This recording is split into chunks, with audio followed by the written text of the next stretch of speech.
MVA में जाकर गलती हुई। पीएम मोदी से मुलाकात में उद्धव ने कही थी यह बात। महाराष्ट्र के मंत्री दीपक केसरकर का बड़ा दावा।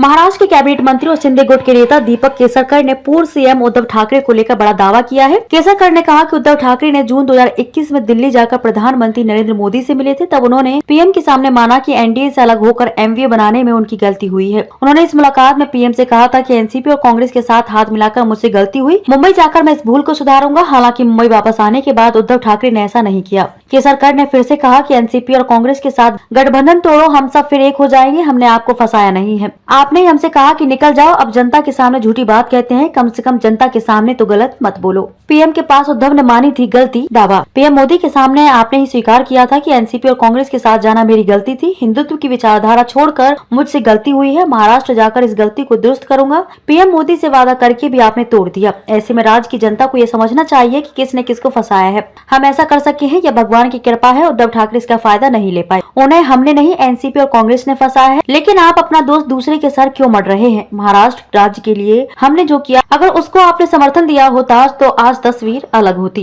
कोंकण के विकास के मुद्दे को लेकर भी दीपक केसरकर ने उद्धव ठाकरे पर निशाना साधा है। उद्धव ठाकरे 2.5 साल तक महाराष्ट्र के मुख्यमंत्री थे।